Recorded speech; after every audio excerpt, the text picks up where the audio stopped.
Hola, ¿qué tal, amigas y amigos de Sumando Voces en directo? Sean ustedes bienvenidos y bienvenidas a nuestro programa de los jueves. Como siempre, estamos transmitiendo por las redes sociales de Sumando Voces, las redes sociales de UNITAS. Estamos por la Radio Libre Expresión de la Asociación de Periodistas de La Paz, la Radio San Andrés de la UNSA y la Radio Salesiana de la Universidad Salesiana. Como ustedes saben, amigas y amigos, el país está electoralizado por decisión del presidente Luis Arce, que ha decidido convocar a un referéndum. Sin embargo, los problemas estructurales, los de fondo, continúan ahí, entre ellos la crisis económica y los incendios forestales.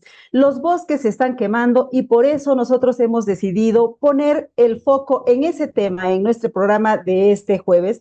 Tenemos el reporte de que 1 millón de hectáreas ya se han quemado en Santa Cruz, varias casas también han sido consumidas por las llamas, 32 familias han sido evacuadas para salvaguardar sus vidas y lamentablemente tenemos que informarles que una persona ha fallecido en el municipio de San Lorenzo de Tarija, también por efecto de los incendios, según información oficial del gobierno.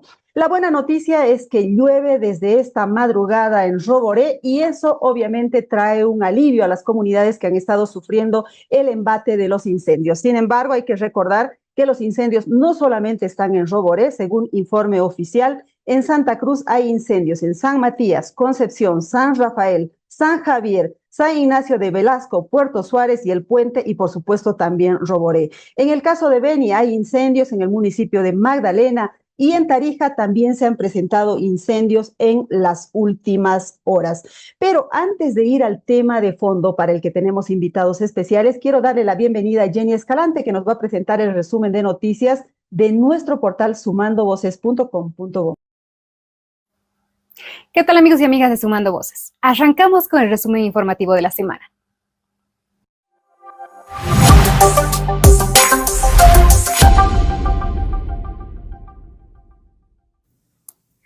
Analistas y políticos ven que Arce elude sus responsabilidades, que no resuelve la escasez de dólares y que dicta un gasolinazo encubierto.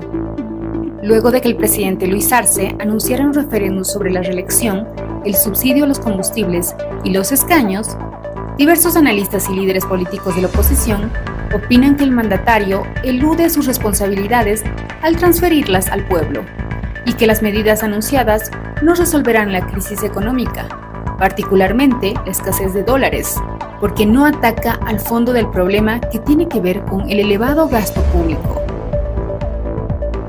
Asamblea aprueba la lista de candidatos y da luz verde a las judiciales.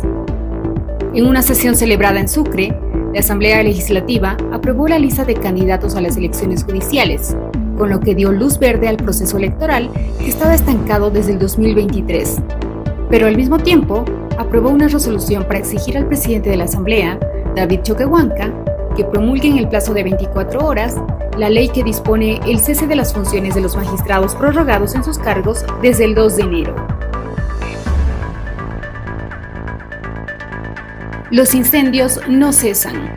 El incendio, que ha estado activo durante más de un mes en Santa Cruz, devastó las viviendas de al menos 4 familias en la comunidad del Tornito, ubicada en San Matías, y otras en San Lorenzo de Roboré. Los hogares quedaron reducidos a cenizas y solo las paredes de adobe permanecen en pie como testimonio de la magnitud del desastre.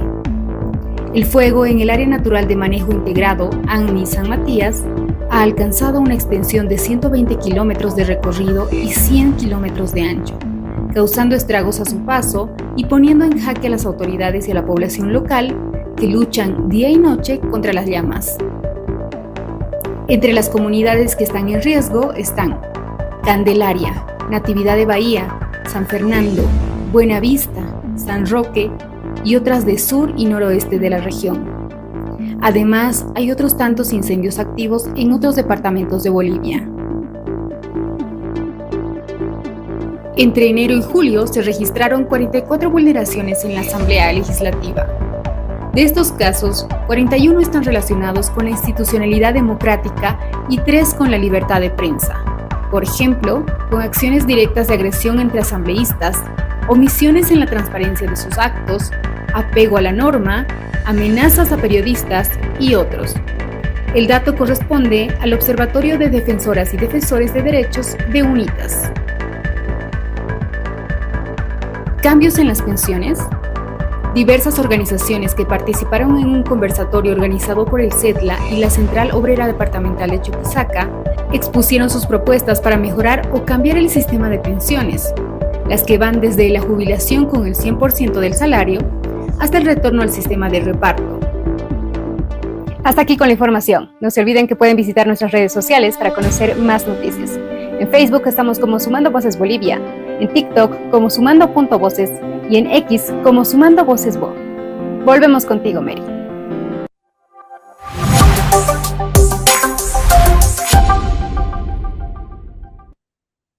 Muchas gracias, Jenny. Y ahora sí nos vamos al tema central de esta jornada y para eso les anunciaba que tenemos dos invitados especiales que conocen a profundidad la problemática de los incendios y la devastación de los bosques en el oriente. Quiero darle la bienvenida a Alcides Vadillo. Él es director de la Fundación Tierra en Santa Cruz. Adelante, Alcides. Muchas gracias por estar con nosotros.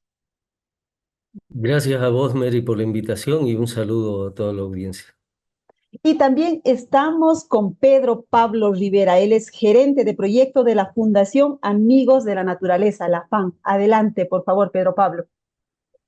Buenos días, Mary. También un saludo cordial a toda la audiencia. Bueno, muchísimas gracias. Empezamos con este lamentable tema que se ha vuelto una rutina en Bolivia. Año tras año estamos con incendios y de eso quiero preguntarle a Alcides Vadillo. ¿Por qué esta recurrencia de los incendios que no se pueden frenar, que no se pueden parar todos los años? Es la misma historia y cada vez estamos contando millones de hectáreas devastadas. Sí, quizás antes de explicar un poco el por qué, simplemente para recordar, el 2019 quizás fue el hecho más lamentable cuando tuvimos más de 5 millones de hectáreas quemadas. Y a veces cuando uno habla de millones, no percibimos la superficie real. 5 millones de hectáreas es un país como Costa Rica. Eso se quemó el 2019, ¿no? En Bolivia. De ellos, 4 millones prácticamente, solo la Chiquitanía, ¿sí? El 2020 estuvimos cerca de los 3 millones, pero a partir de ahí, 2021, 2022, 2023, hemos mostrado entre 3 a 3,5 millones de hectáreas quemadas por año. O sea, es reiterativo. No se ha hecho un poco, las reacciones de la gente no han sido las mismas que en el 2019. Quizás porque en Bolivia tendemos pronto a normalizar las cosas. Y como estamos por debajo de lo que fue el desastre del 2019, está bien, más o menos, es normal. Y te presentan como que los incendios en invierno son normales. Y si estamos por debajo de lo que fue el desastre mayor, es aceptable. 3,5 millones de hectáreas es más de lo que es la superficie del Uruguay. Eso se quemó el año pasado, ¿verdad? Y lo consideramos normal, ¿ya? Entonces, esto lo lanzo primero para que veamos qué es el daño que estamos recibiendo. Y cada uno de estos incendios, pues, no solo es pérdida de biodiversidad, no solo es un tema de contaminación atmosférica. eh, Me parece a mí importante señalar que por emisión de gases, Bolivia está, de acuerdo a datos del PNUD, más o menos de cada uno de los bolivianos producimos 1,8 toneladas año, ¿no? Sin embargo, cuando se suma lo que es las quemas, pasamos de 1,8 arriba de 12 toneladas por habitante. Nos volvemos uno de los países más contaminantes del planeta. Ese es el desastre que nosotros estamos generando, porque los incendios no se producen por efecto de la naturaleza, sino por las acciones más bien humanas. Efectos de la naturaleza existen, pero también están en buena parte impulsadas por nosotros. Y ahí voy con los temas para señalar de que hay estudios que ha hecho FAN, estudios que nosotros hemos sistematizado como Tierra Información, en el que en los últimos 40 años hemos perdido más de 30% de humedad, hemos perdido más de 10 millones de hectáreas de bosque, ¿sí?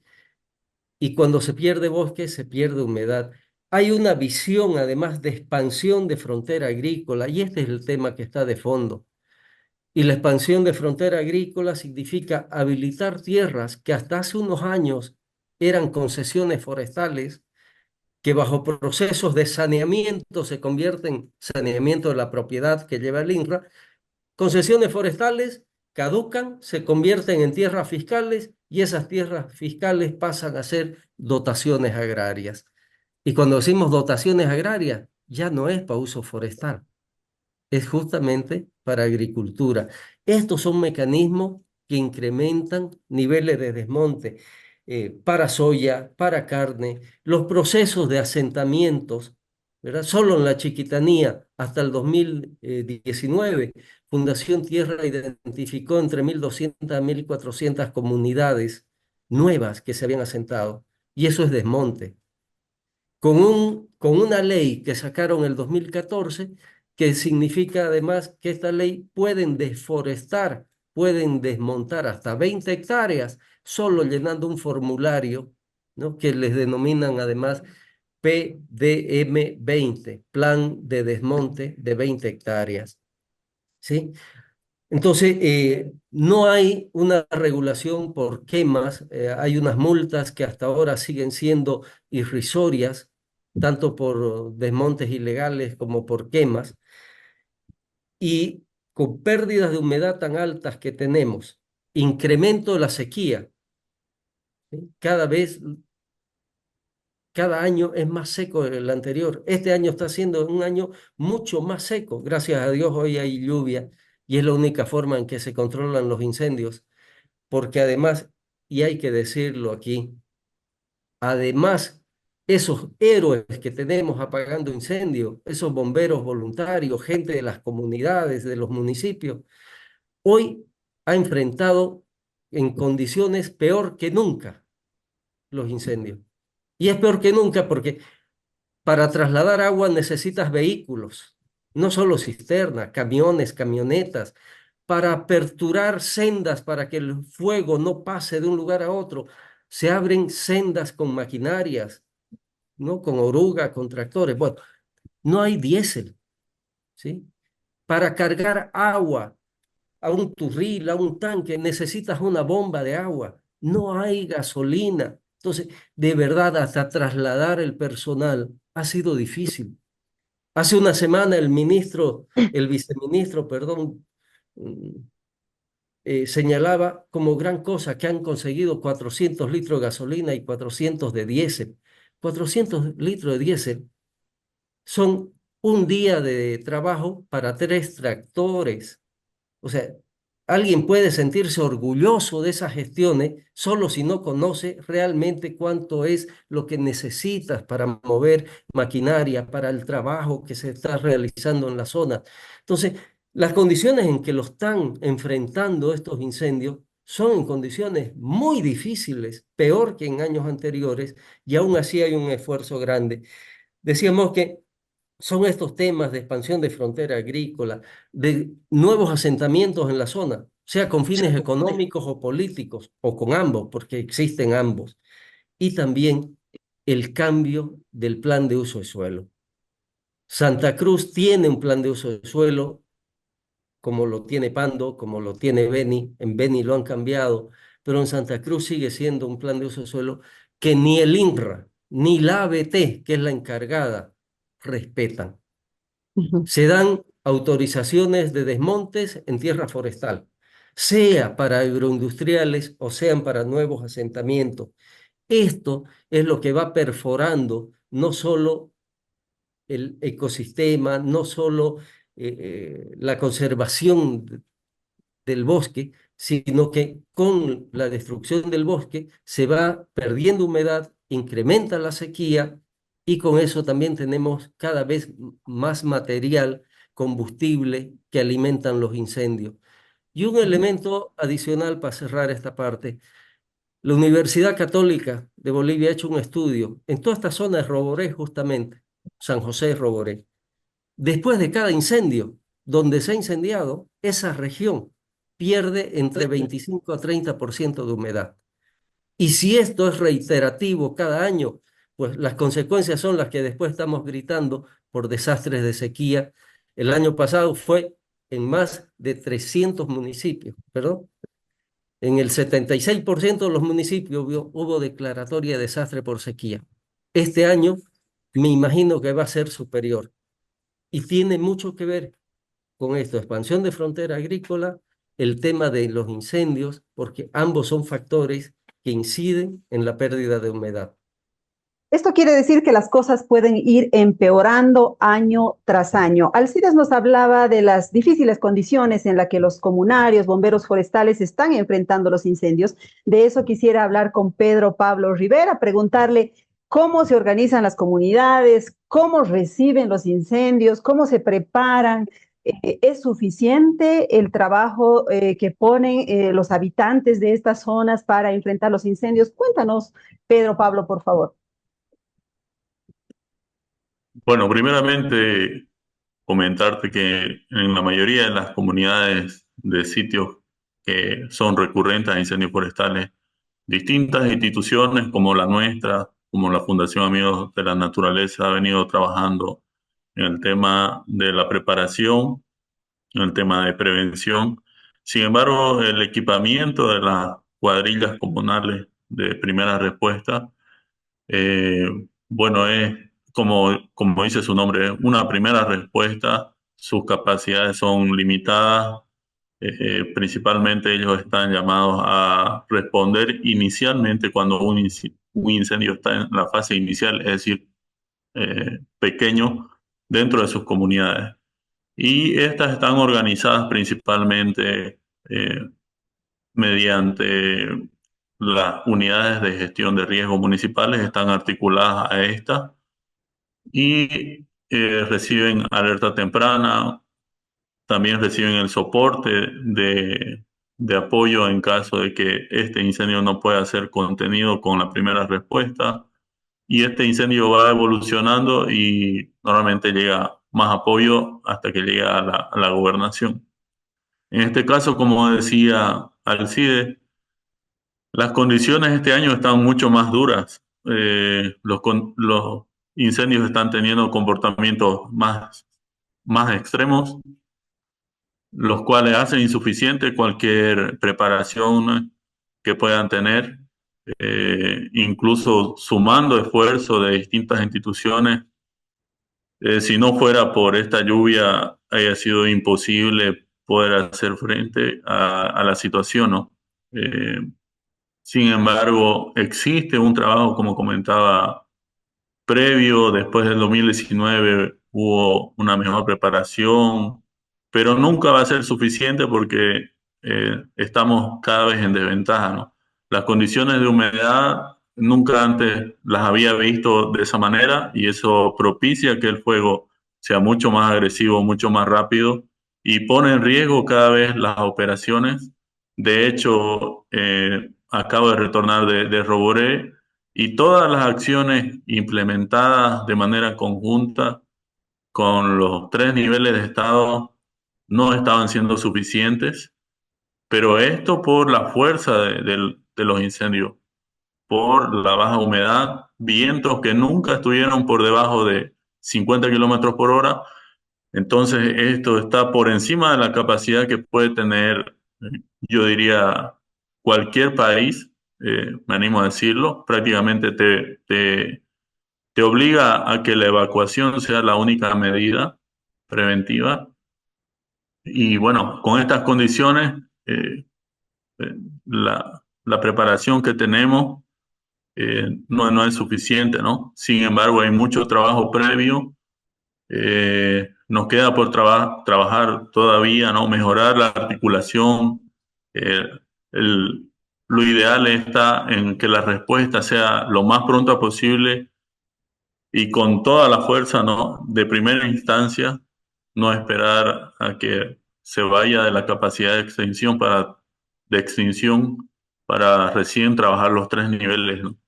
Yo creo que eso en cuanto a el trabajo que venimos realizando y otras instituciones a nivel comunitario, que es la primera respuesta que va articulada a los niveles de Estado, en este caso las unidades de gestión de riesgo municipal, y así va subiendo de nivel según la magnitud del evento.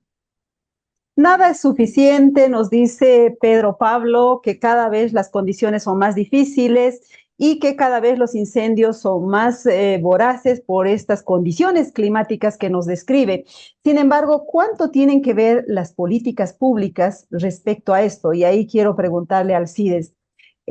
Hay unas leyes incendiarias a las que se les ha bautizado de esa manera, 7 u 8, si no me equivoco, que prácticamente el sistema político prefiere no tocar, prefiere no hablar del tema, ¿no? Y al parecer estas leyes son las que promueven este tipo de incendios. Alcides, ¿por qué no se toca estas leyes? ¿Por qué siguen existiendo? ¿Y por qué se sigue permitiendo las quemas?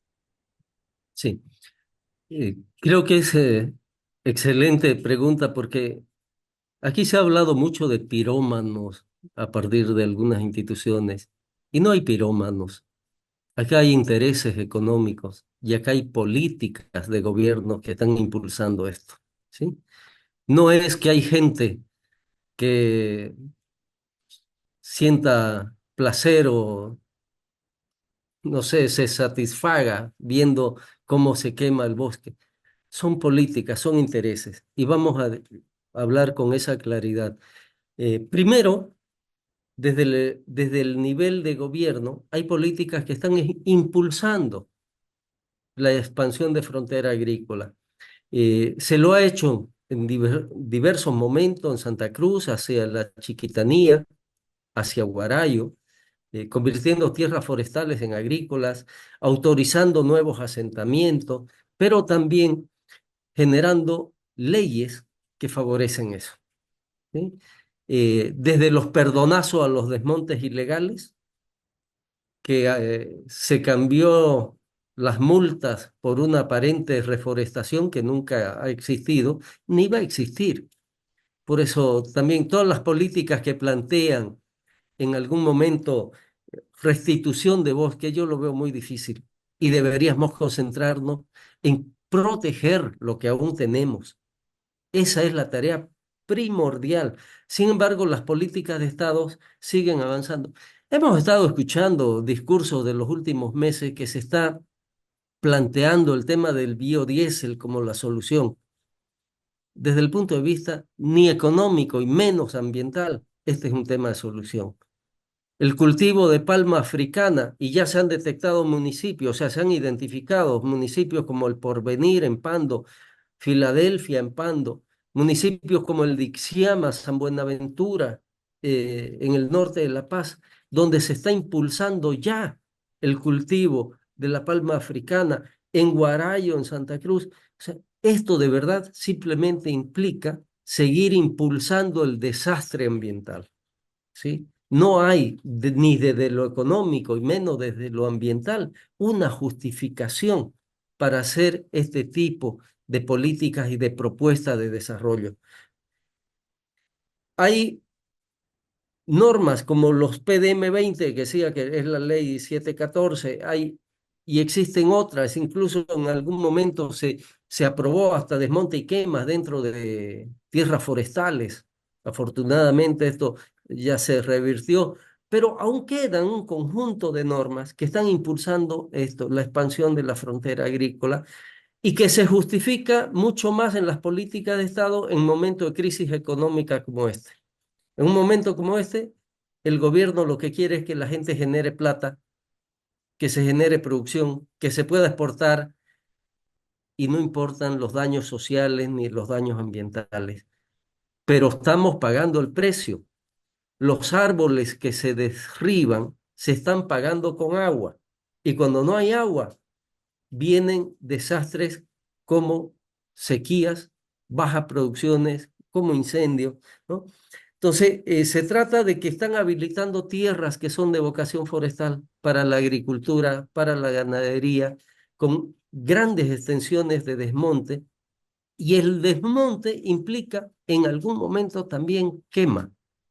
Y cuando queman en condiciones tan secas como la que tenemos ahora, con tanto o material combustible, pero además con un nivel de viento tan descontrolado como lo señalaba Pedro hace un momento, y que un día te soplan a 60 kilómetros hora de un lugar del norte para el sur, y en la noche cambia del sur para el norte con una velocidad igual o mayor. Entonces el fuego se hace incontrolable. Por eso no hay aquí quemas que deberían ser consideradas legales a esta altura. En estos momentos, toda quema debe ser ilegal en el país. Llevamos 1 millón de hectáreas quemadas solo en el mes de julio. Falta 4 meses más, por lo menos, de sequía y de preparación de las tierras para la campaña agrícola de verano. ¿Con qué cifra de incendio vamos a llegar a diciembre? ¿Verdad? O sea, son de verdad preocupaciones, y preocupa más porque las políticas de Estado están incentivando este tipo de visión de desarrollo. Hasta hoy día, el bosque en pie no tiene ningún valor. El valor Mire, del bosque en términos económicos es si lo haces leña o si lo quitas para poner soya o vacas. Y este es un tema central. muy interesante lo que nos plantea Alcides en sentido de que hay una intencionalidad política, políticas públicas estructuradas justamente para ampliar la frontera agrícola, para que estos incendios se produzcan, para la habilitación de nuevos predios. Hay gente que ya nos está haciendo consultas a través de las redes sociales. Marcelo Ortega Aramayo dice, ¿qué se tendría que hacer para que las leyes que ya existen se cumplan y sancione a quienes ocasionan los incendios como sociedad civil? Las instituciones, organizaciones o personas, ¿qué acciones constitucionales podríamos presentar para defender el medio ambiente? Les dejo ahí el tema para que lo vayan pensando, pero antes quiero darle la bienvenida a Eder Santibáñez. Él es coordinador del Movimiento en Defensa del Valle de Tucabaca y está conectado con nosotros. Por eso queremos aprovechar de preguntarle cuál es la situación del Valle de Tucabaca y por qué es importante. Vamos, para la audiencia de La Paz, del occidente, que no conoce. Yo sí conozco, estuve en 2019 justamente cubriendo los incendios desde el Valle de Tucabaca. Es un valle hermoso, pese a que lo conocí en medio de los incendios. Eder, adelante, por favor. Muy buenos días, muchas gracias por la entrevista. Van a disculpar un poquito el ruido, parece que está lloviendo acá fuerte en Santa Cruz. Y bueno, el Valle de Tucabaca es una zona muy importante. Lastimosamente, gran parte del valle está fuera del área protegida, la UCPN Valle de Tucabaca, que lleva el nombre, ¿no? La UCPN abarca gran parte de la serranía, que es desde ahí donde nacen los recursos hídricos de la región, y buena parte del valle está fuera del área protegida, pero tiene igual importancia porque forma parte del ciclo hídrico. En el Valle de Tucabaca nosotros hemos podido hacer unas tomas interesantes de cómo los bosques transpiran, que es parte de los recursos hídricos. Ellos sudan, se podría decir, y esa humedad se genera en nubes, y esas nubes chocan con la serranía de Santiago y van precipitándose justamente por las quebradas y corrientes que se generan hacia el sur. Entonces, es ahí, en el Valle de Tucabaca, es una zona donde buena parte de los recursos hídricos se generan. También pasa por ahí, por el corazón del Valle de Tucabaca, pasa lo que es el río de Tucabaca, una microcuenca que va y une con la microcuenca de Aguascalientes, kilómetros más adelante, y desemboca en los bañados de Utuqui, en el Pantanal, un humedal que nosotros compartimos a nivel internacional con otros países. Es muy importante porque además la zona del Valle de Tucabaca es un corredor biológico donde muchas especies hacen su migración de acuerdo a las temporadas, ya sea de lluvia o de sequía, y ellos van a migrar, ¿no? Esos son y además purifica, es parte de nuestro pulmón, o sea, es una serie de servicios ambientales que quizás para el INRA, para la ABT, no tienen valor, pero para la vida humana, que es lo más importante, para la naturaleza, para la biodiversidad, es de gran valor, ¿no? Bueno, y así como Eder nos cuenta cuál es la importancia del Valle de Tucabaca, que ahora está afectado nuevamente por los incendios, hay otras áreas protegidas que están en situación también de vulnerabilidad. Por eso quiero pasarle la palabra a Pedro Pablo Rivera para que nos cuente qué necesitan las comunidades para enfrentar esta situación. Él nos decía, nada es suficiente.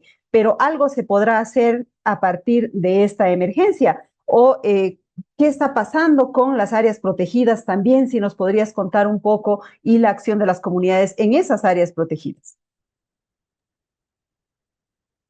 Bueno, principalmente el grupo de fuerza humana más grande que está actuando ahora, principalmente son las cuadrillas comunales, ¿no?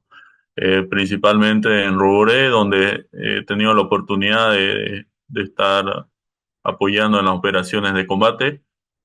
El 70% ha sido personal de las comunidades, ¿no? Personal que está capacitado, que está equipado y que son bomberos comunales voluntarios.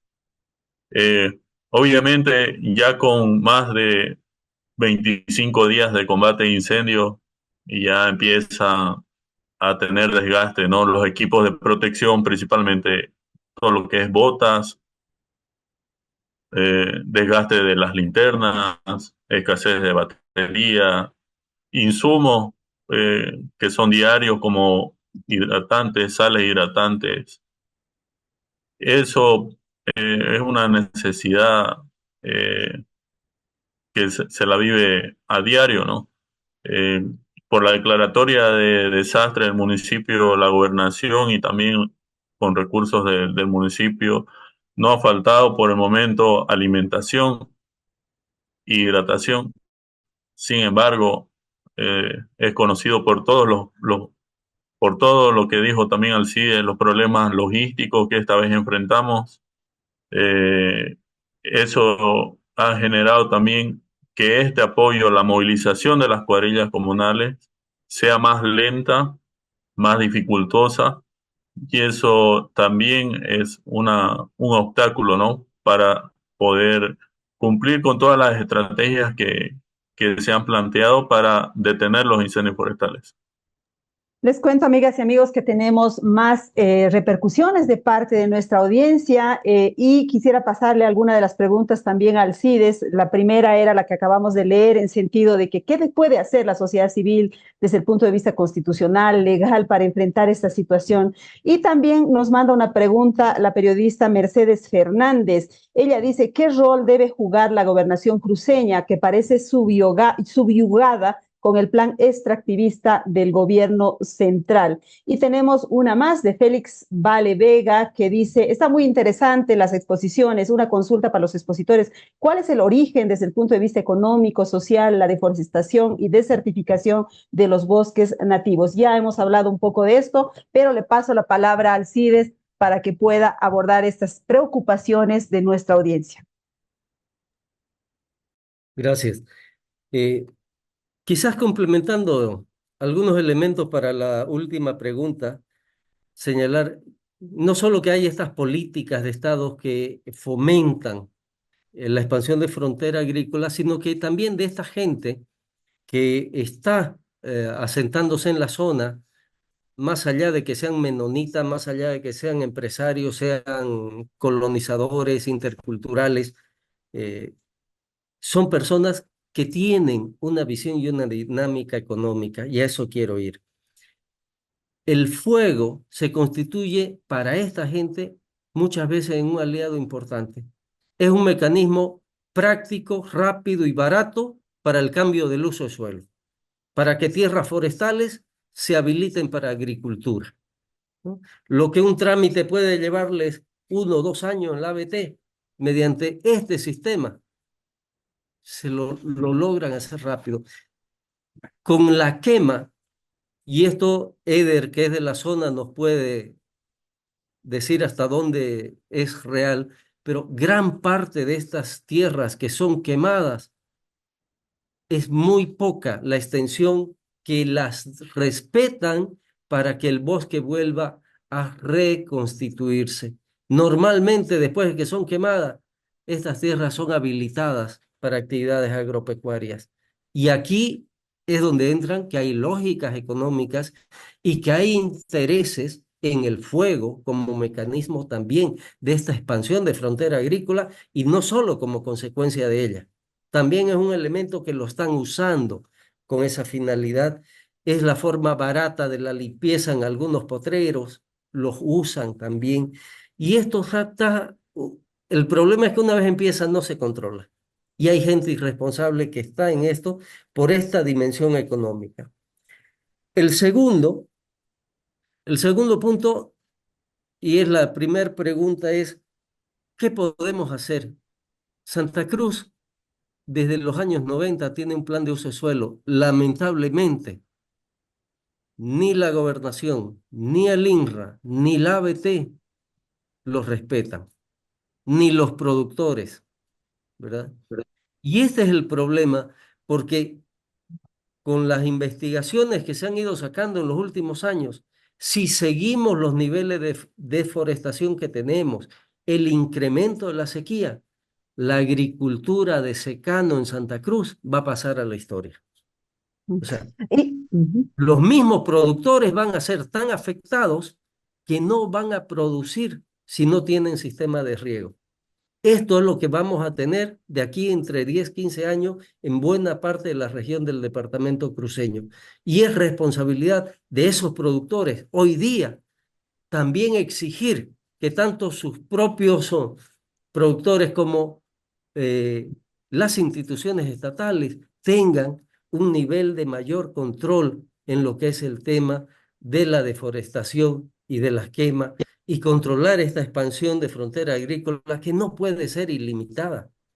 No puede ser que siga siendo la tierra, que siga siendo el bosque, quien busque sustituir problemas estructurales de falta de empleos de la gente, ¿verdad? Porque se lo justifica de esa manera. Entonces, tenemos que buscar exigir y se respete el plan de uso de suelo, que las tierras que son de vocación forestal, las que todavía quedan, se respeten. Y no estamos hablando de que sean tierras necesariamente protegidas, sino que el uso que se tenga, que sea forestal, como la vocación de suelo se lo ha dado en ese plan. Y finalmente, ¿cuál es el rol de la gobernación? Yo creo que el rol que tuvo la gobernación, más o menos desde el 2010 al 2019, fue de alianza, fue en alguna medida seguidista de las políticas de gobierno, porque también son parte de políticas de gobierno que pide el sector empresarial. En el único punto, creo yo, donde hay diferencia entre el sector agroindustrial y el sector de gobierno es en el tema de biotecnología, que ahorita hay bloqueos por el tema, y quizás en el tema de libre exportación. Después, en los demás, son normas que han sido consensuadas entre los interculturales, los campesinos y los sectores agroindustriales. Y ellos son también responsables de lo que está pasando. Y como estos tres sectores han estado de acuerdo en esas políticas, y el mejor ejemplo es la cumbre Sembrando Bolivia el 2014, la gobernación ha sido seguidista de estas políticas. No las cuestiona, se acomoda a ellas. Es tuición y es responsabilidad de la gobernación el tema de protección del medio ambiente. No la vemos a la gobernación asumir un rol de dirección en este tema. Y creo que es importante cuestionarlo porque deben hacerlo. Claro, las responsabilidades son compartidas porque también las políticas públicas son compartidas, ¿verdad? Bueno, tenemos más comentarios, pero yo quisiera pasarle la palabra a Eder por alusión. Quisiera saber de dónde es exactamente, porque Alcides decía él que es de la zona, que nos cuente cuáles son las consecuencias de aquellos predios que son quemados, qué pasa después. Cuéntanos un poco cuáles son los efectos de la quema en las comunidades. Sí, efectivamente, en nuestra zona, yo soy de Roboré, nosotros ahí tenemos el Valle de Tucabaca y tenemos la UCPN Tucabaca. Y hemos hecho seguimiento desde antes de los incendios de la catástrofe del 2019. Nosotros hicimos seguimiento acerca de la deforestación en todo nuestro municipio. Identificamos 5 lugares a gran escala de deforestación y justamente están en la zona del Valle de Tucabaca y obviamente están fuera de área protegida, pero además investigábamos por qué se daba esto y lo triste es que ahí entendimos el plan de uso de suelo, la ley que está a nivel nacional, esa ley que es una ley que se encarga de garantizar la productividad y sostenibilidad de nuestros recursos naturales del departamento. Y justo las grandes extensiones de deforestación están en zona de uso forestal y están deforestadas para pastizales y para monocultivos. Entonces, hemos ido investigando, denunciando ante la ABT desde ese año, desde antes de los incendios, ante la gobernación y tristemente en esa época y ahora seguimos todavía teniendo la misma respuesta. Nos dicen, como no está en área protegida, bueno, no, vean con el ABT, nos dicen, pero nosotros le decimos, no venimos a hablar del área protegida, venimos a hablar de los recursos naturales, de los bosques de Santa Cruz y ustedes como Secretaría de Medio Ambiente y Desarrollo Sostenible son los responsables de salvaguardar, aún así la ABT sea la directamente responsable de autorizar estos desmontes, ¿no? Y en toda esa investigación y visitas en sitio, hemos identificado varios mecanismos, entre uno de ellos el tema del mecanismo del fuego, que hacen sus desmontes, acordonan los árboles caídos en la orilla de lo que el ABT le ha autorizado por microcaracterización, que también es una ilegalidad, y prenden fuego. Entonces el fuego se les descontrola, intencionalmente está todo preparado y avanza el fuego hacia zonas que todavía no han sido autorizadas. Después van al ABT y el ABT le dice, a ver, esto es bosque, entonces ellos dicen, no, ya no es bosque, fíjense, efectivamente no es bosque, entonces plan de un plumazo, de manera muy fácil, se autoriza más ampliación de la frontera agrícola, ¿no? Y en esa zona es increíble que obviamente la microcaracterización ellos la usan porque es una zona de uso forestal y ganadería reglamentada, donde el desmonte mecanizado es limitado, donde la quema está prohibida en cualquier época del año, pero lo hacen y la ABT no lo fiscalizan. El otro día encaramos a la ABT y le dijimos, estos están quemando, han quemado el 30 de junio, han quemado en mayo, cuando textualmente el plan de uso del suelo dice quema prohibida, o sea, no permitida. Entonces, ellos dicen, es que solo tenemos un funcionario en Roboré que no puede ir hasta allá. O sea, hay una serie de excusas y una serie de cosas que se van dando con la intención de que se queme, que avance la frontera, la ampliación de la frontera agrícola. Hemos encontrado sorgo y soya en zona que el plan de uso de suelo específicamente indica de que si se hace el cambio de uso de suelo para otra actividad económica que no sea la forestal o silvopastoril, tiende a la desertificación y a la degradación del suelo. Y eso ha pasado. El otro día ahí los menonos se quejaban en Santiago, los mismos que han entrado a la Valle de Tucavaca, donde dice que sembraron soya y no les dio, ahora están sembrando sorgo. Y eso le puede dar 1 año, 2 años, y después no le va a dar porque se va a desertificar esa tierra. Y después de que se vayan y compren otros y se vayan ampliando en otro lado, esa tierra no va a recuperar su bosque, ¿no? Entonces, esa es la situación de nuestro valle. Hay una serie de mecanismos, entre ellos el fuego, por el cual se está ampliando la frontera agrícola, y obviamente hay responsabilidades de todos los niveles. La UFM, la Unidad Forestal Municipal de Roboré, tampoco hace su trabajo, no fiscaliza, no va a inspeccionar, no, debería estar todo el tiempo ahí molestándolos a estos señores que están ampliando en zona que no corresponde, o al ABT también. El caso de la gobernación, cada vez nos dicen es que no está dentro del área protegida y cada vez tenemos que explicarle que vamos por la defensa de nuestros bosques del departamento, no solamente del área protegida, ¿no? Esa es la situación. Igual puede empezar el fuego en área no protegida y luego salta nomás al área protegida. También puede ¿Qué es lo pasar que está eso, ¿no? pasando? ¿Qué es lo que Justamente está estos días está. pasando? Exacto. Bueno, tenemos más comentarios y luego tengo una pregunta para Pedro Pablo y otra para Alcides, porque quiero que nos hable del rol de la ABT. Antes, Félix Llanquipacha desde Sucre nos dice, muy ilustrativas las exposiciones, la pérdida de bosques en Bolivia es realmente un grave atentado a nuestro hábitat. El gobierno y los interculturales son los principales responsables. Y tenemos una pregunta de Julia Román desde Cochabamba, que se la voy a pasar a Pedro Pablo. Dice, apenan los datos. ¿Qué rol juegan las organizaciones sociales de varones, mujeres y guardaparques del lugar en la prevención de los incendios? Adelante, Pedro Pablo, si nos podrías responder esta pregunta de Julia Román.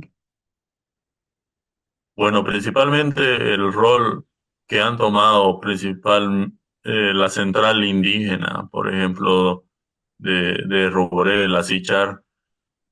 Ellos están organizados, tienen responsables de gestión de riesgo en cada comunidad, elegidos, posesionados, los cuales están encargados de gestionar todo lo que es riesgos entre medio incendios forestales.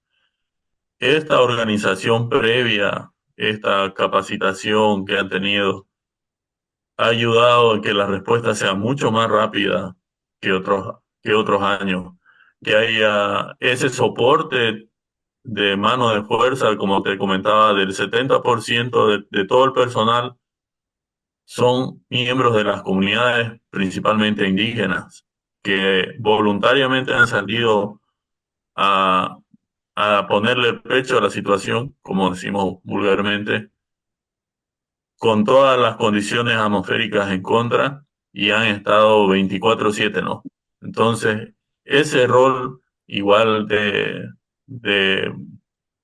articular distintos niveles de gobierno, de unir fuerzas.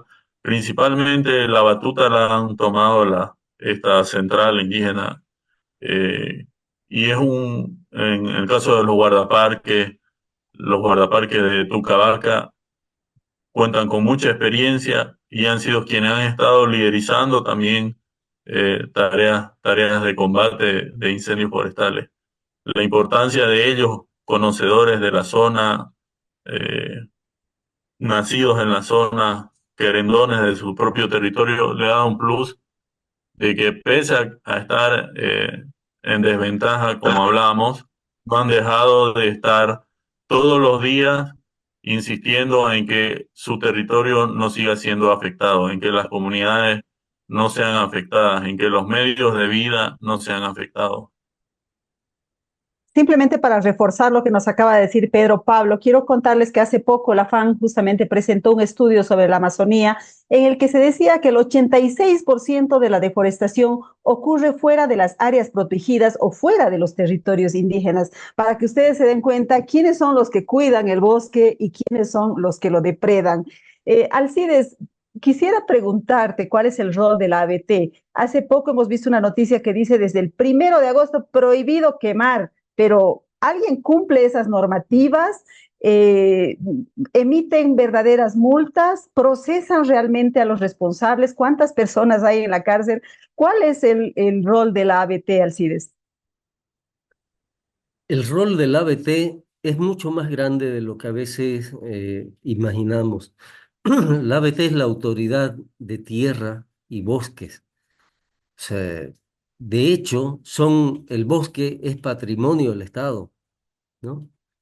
Y tocarlo o destruirlo solo es posible con autorización del ABT. Quemar solo es posible con autorización de ABT.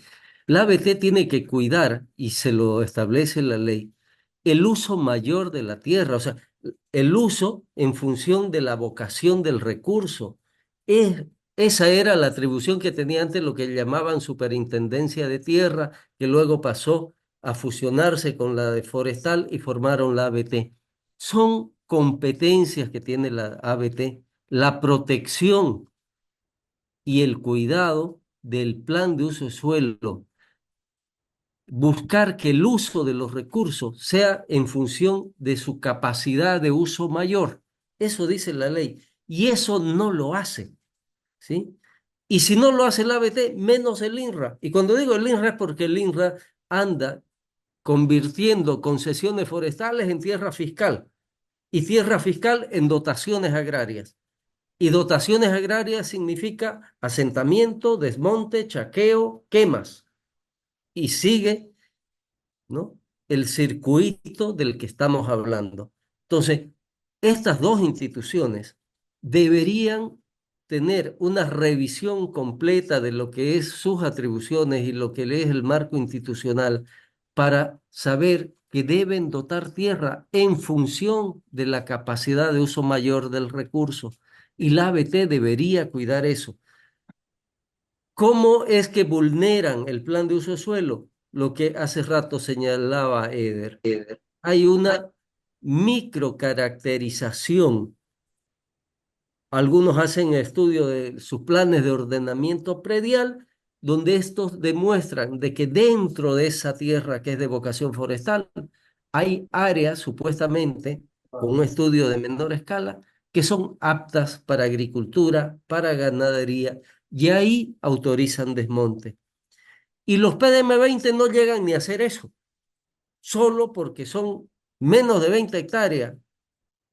Tienen la autorización de desmontar hasta 20 hectáreas por familia, sin estudios de plan de ordenamiento predial ni de esta microcaracterización. Entonces, la propia ley está vulnerando los planes de uso del suelo y la propia ABT crea mecanismos técnicos para que se vulneren, porque en definitiva no les interesa un tema de preservación ambiental, sino les interesa un tema de ocupación del espacio por razones políticas y por razones económicas, y hoy creo que lo económico con mayor fuerza, porque se necesita producir y exportar lo que puedan. Entonces, lo que menos interesa en este momento a autoridades y gobiernos es el tema ambiental. Antes de irnos, porque ya tenemos que ir concluyendo el programa, quiero invitarles a pensar qué va a pasar si esta devastación no se detiene. ¿Qué va a pasar con los territorios, no solamente que están siendo quemados, sino qué va a pasar con el resto del país, con el equilibrio ecológico, con nuestro clima? Empecemos por Eder, ¿les parece? Vamos con Pedro Pablo y terminamos con Alcides. Adelante. Eder, ¿estás ahí? No lo veo ahora sí. Eder, Aló, aló. adelante. ¿Qué va a pasar entonces? ¿Cuáles son las consecuencias? Bueno, hemos entrado en un ciclo donde cada vez que se deforesta, cada vez no se atienden los incendios a tiempo, al año vuelve con más fuerza. Las temporadas de sequía se alargan más. El año pasado nosotros tuvimos un fenómeno que jamás en toda la historia de nosotros, nuestros abuelos, nunca nos contaron que un río, el río de San Luis, la cascada de San Luis, se haya secado alguna vez. Y el año pasado se secó. Un mes más o menos. Este año probablemente esa sequía dure más. Y lo mismo pasa con la temporada de sequía. Los incendios en el 2019 que fueron catastróficos comenzaron en agosto, 15 de agosto, y a finales de agosto se veía más fuerte. Ahora en julio han comenzado. Entonces esa es la tendencia y esto es una bola de nieve. Es algo que va incrementando. Necesitamos de tener, por eso es que nosotros decimos también la sequía obviamente genera más sequedad, más combustión en los bosques, se están quemando. Si hablamos de proporciones grandes, a comparación de lo que se quemó en el 2019, ha reducido, pero no necesariamente es por la efectividad, es porque en el 2019 y años después se ha ido quemando material combustible acumulado en los bosques. Y obviamente este año ya en esa zona no tienen mucho que quemar, pero eso no significa de que haya efectividad y que obviamente estamos perdiendo bosque y significa incremento en la sequía. Entonces, la tendencia es a que se aumente la sequía cada año más, se golpee más fuerte y desgraciadamente a los que más golpea es a la gente de las comunidades. Teníamos registros de que hay niños que el año pasado, por ejemplo, cuando empezó la sequía, que estaban tomando de agua estancada, ¿no? Porque no había más de dónde tomar el agua. Entonces, esa es la situación, esa es la tendencia. Necesitamos poner un alto a esto. Por eso es que nosotros decimos, una de las tareas más importantes es detener las autorizaciones de desmonte, detener la deforestación. Otra de las tareas es que realmente se hagan eh, eh, proyectos, trabajos previos para estar listos ante las temporadas de incendio y que realmente se los detenga al comienzo, que es cuando se lo puede controlar mejor, ¿no? Entonces, eso es lo que vemos y eso es una de las tareas que nosotros identificamos. Las leyes incendiarias tenemos que abrogarlas porque hay el plan de uso de suelo, pero la pisotean, contradicen el plan de uso de suelo y el ABT, en vez de usar un criterio de principio de defensa del bosque y decir, esta ley está en contrario a lo que dice la ley del plan de uso del suelo, por lo tanto, yo en mi criterio de protección de los bosques no voy a hacer las cuestiones administrativas para aplicar esta ley, sino más bien para seguir con el plan de uso del suelo, no lo hace, obviamente, porque hay intereses económicos y políticos. Necesitamos también abrogar ese paquetazo de leyes agrarias incendiarias, ¿no? Bueno, bola de nieve, decía Eder, yo diría bola de fuego. Pedro, Pablo, ¿qué va a pasar si no detenemos esta bola de fuego?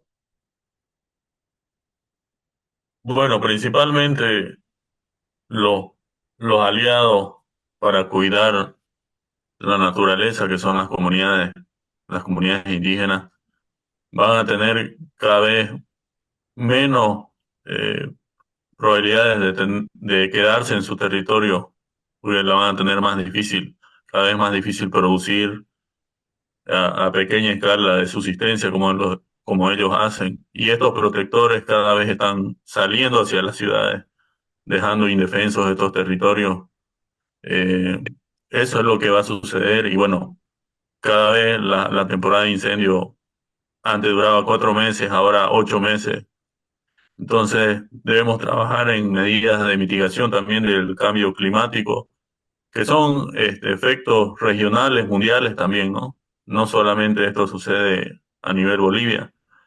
Sin embargo, necesitamos tener una mirada, ya es algo que lo tenemos presente, ¿no? Entonces debemos trabajar en medidas de mitigación al cambio climático, mayor preparación en, bueno, la articulación, son muchas cosas que tenemos que mejorar en cuanto a la respuesta de incendios forestales, sin duda, en los tres niveles de Estado, en la sociedad civil, que juega un rol muy importante a partir del 2019, ¿no?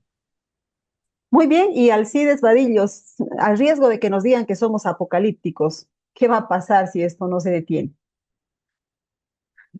Mira, trato de no ser apocalíptico, pero de verdad que si no nos detenemos estamos rumbo al desastre.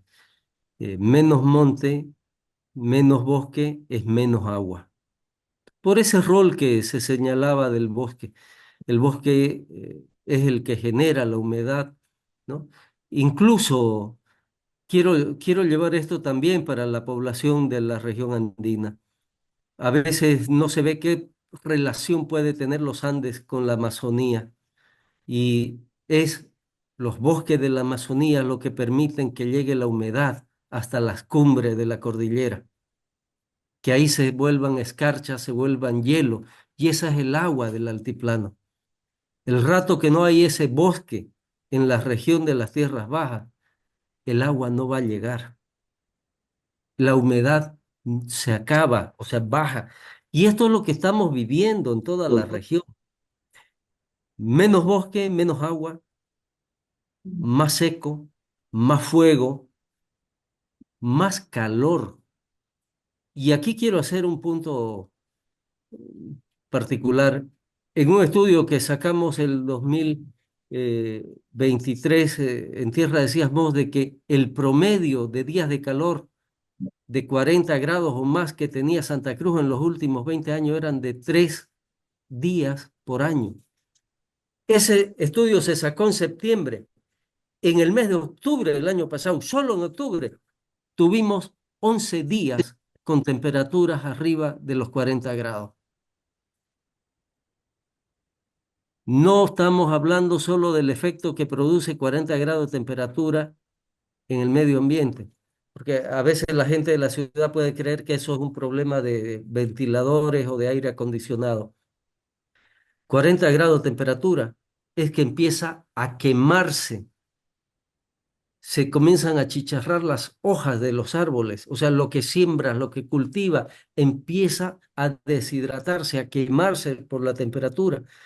Los cuerpos de agua se evaporan con mayor rapidez, pero incluso los seres humanos no estamos hechos para vivir de forma permanente a una temperatura tan elevada.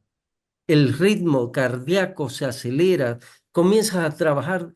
El año pasado hemos tenido varios casos que se han señalado de infarto, de gente que con más de 40 grados de temperatura tomaba agua fría y en los 5 minutos estaba con un infarto cardíaco, porque estamos trabajando nuestro ritmo biológico, el ritmo del corazón está sobre explotado, o sea, sobre trabajado a esas temperaturas. O sea, no se puede.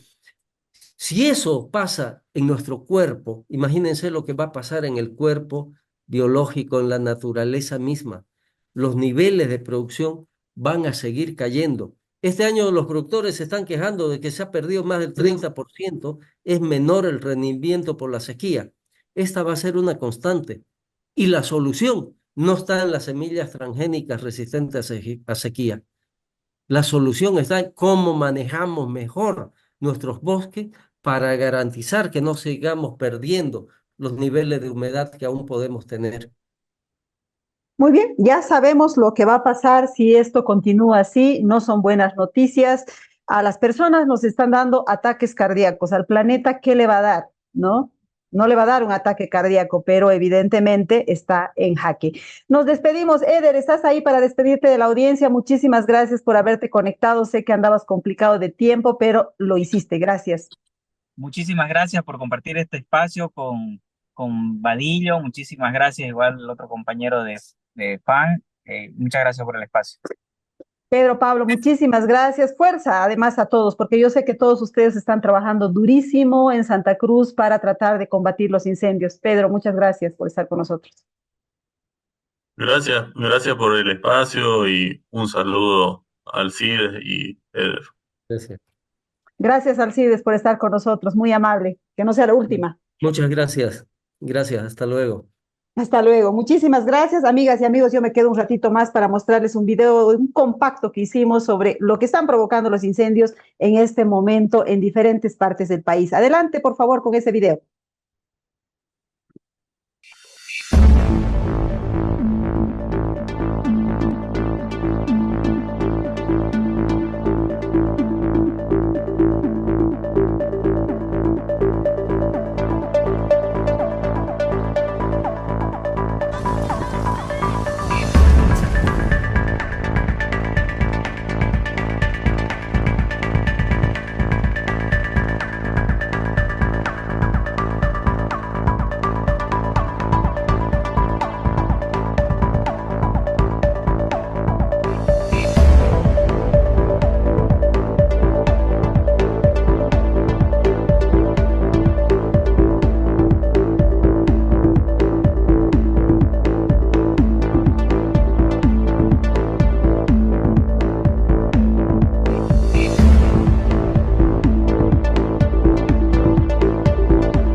Con esas imágenes quisiera transferirle la pregunta al gobierno. ¿Qué está haciendo al respecto? ¿Cuáles son las acciones que se están tomando? Se han anunciado el envío de 2 helicópteros a la zona del desastre. ¿Qué más están haciendo para frenar estos incendios, pero además para erradicarlos de manera estructural, de manera permanente? Hemos invitado al viceministro Juan Carlos Carvimontes, el viceministro de Defensa Civil, nos ha prometido una entrevista esta tarde, así es que si tenemos esa entrevista, también se las vamos a mostrar para saber cuál es la posición del gobierno respecto a lo que está sucediendo, a esta emergencia que está ocurriendo en los bosques del país. Les invito, antes de irnos, a seguirnos en nuestras redes sociales. Estamos en Facebook en Sumando Voces Bolivia, en X Sumando Voces Bo, estamos en TikTok sumando.voces y nuestro portal es sumandovoces.com.bo. No se olviden que somos un medio de comunicación que se enfoca en la sociedad civil en base a 3 temas: desarrollo sostenible, es decir, medio ambiente, democracia y derechos humanos. Ha sido un gusto compartir con ustedes. Nos vemos el próximo jueves.